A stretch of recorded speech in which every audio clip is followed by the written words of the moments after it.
Hi dear friends, இன்னைக்கு நம்ம பார்க்கக்கூடிய வீடியோ வந்து பாலை பற்றி தான். ஆனால் டிஃப்ரெண்ட் ப்ரோசஸஸ். இந்த டிஃப்ரெண்ட் ப்ரோசஸஸ் என்னங்கிறது தான் இந்த வீடியோவில் சொல்ல போகிறேன். அதாவது கர்ட், யோகர்ட், ஸ்கைர், இந்த மூணில் எது ஹெல்த்திங்கிறது தான் நம்ம இன்னைக்கு பார்க்க போகிறோம். ஃபர்ஸ்ட் ஒன் கர்ட், அதாவது தயிர். தயிர் எப்படி பண்ணுவோன்னா, பாலை நல்லா சூடாக்கிட்டு பால் நல்லா பொங்கி வந்ததுக்கப்புறம் அதை ஆற வச்சு ஒரு வார்மா இருக்கும்போது அதில் வந்து பழைய தயிரை ஊற்றி ஃபெர்மெண்டேஷனுக்காக வேண்டி வைப்போம். இது கேர்டு. இந்த தயிர் வந்து நமக்கு டைஜஷனுக்கு நல்லது, பாடியை வந்து கூலாக வச்சிருக்கும். அது மாத்திரம் இல்லைங்க, நம்மளுடைய கட்ஸ் பாக்டீரியாவை சப்போர்ட் பண்ணும். ஆனால் இதில் வந்து புரோட்டீனோட கண்டென்ட்ஸ் வந்து ரொம்ப குறைவாக தான் இருக்கும். யோகர்ட்ங்கிறது இண்டஸ்ட்ரியிலேயே ப்ரோசஸ் பண்ணக்கூடிய கேர்டு. அதாவது இந்த கேர்டை வந்து திக்கு ப்ராசஸஸில் கொண்டு வரக்கூடியது தான் இந்த யோகர்ட். இதுல வந்து புரோட்டீன் அதிகமா இருக்கும். அப்படி சொல்லும்போது இது தயிரை விட இந்த யோகர்ட் வந்து கொஞ்சம் கூட பெட்டர்.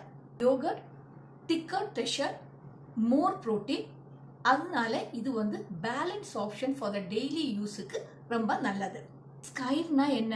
அதாவது யோகாட்டை திக் பண்ணி எடுக்கிறோம். இந்த யோகாட்டை இன்னும் மேலும் திக் பண்ணி எடுக்கக்கூடியதான் இந்த ஸ்கைர். யோகாட்டையே திக் பண்ணி எடுக்கிறோம், அதுலேயே புரோட்டீன் வந்து நல்லா இருக்குது.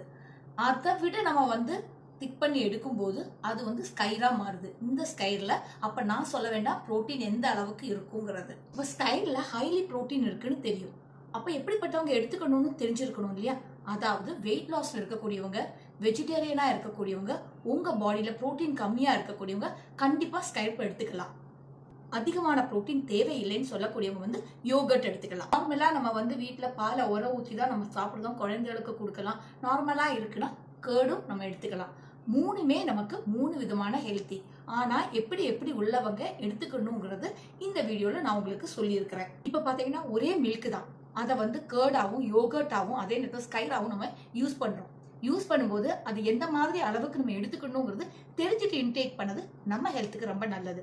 புரோட்டீன் குறைவா இருக்கக்கூடியவங்க வந்து ஸ்கைர் எடுத்துக்கிறது ரொம்ப நல்லது. ஆனா எடுக்கக்கூடாதான்னு கேட்டா ஒன்ஸ் அண்ட் வைட் சாதாரணமாவங்களும் எடுத்துக்கலாம். எத்தனை பேருக்கு இந்த ஸ்கைரை பத்தி தெரிஞ்சிருக்கும்னு எனக்கு தெரியாது. இந்த வீடியோ உங்களுக்கு கண்டிப்பா யூஸ்ஃபுல்லா இருக்கும்னு எனக்கு தெரியும். அது மட்டும் இல்ல, நீங்க இந்த ஸ்கைர் எடுத்திருக்கீங்களாங்கிறது உங்களோட கமெண்ட்ஸ்ல எனக்கு பின் பண்ணுங்க. நிறைய பேர் டிபார்ட்மெண்ட் ஸ்டோர் போய் சாமான் வாங்குறது உண்டு. கேர்ட் பார்த்துருப்பீங்க, யோகர்ட் பார்த்துப்பீங்க, ஸ்கைர் பார்த்துப்பீங்க. ஆனா நீங்க இந்த ஸ்கைர் என்னன்னு தெரியாதனால ஒருவேளை வாங்காம கூட வந்திருக்கலாம். இப்போ இந்த வீடியோ உங்களுக்கு டீட்டெயிலா தெரிஞ்சிருக்கும் ஸ்கைர்னா என்னங்கிறது. கண்டிப்பா இந்த வீடியோவை பார்த்துட்டு லைக் பண்ணுங்க, ஷேர் பண்ணுங்க, சப்ஸ்கிரைப் பண்ணுங்க. இது வரைக்கும் சப்ஸ்கிரைப் பண்ணாம பாக்குறீங்கன்னா ப்ளீஸ் சப்ஸ்கிரைப் பண்ணுங்க.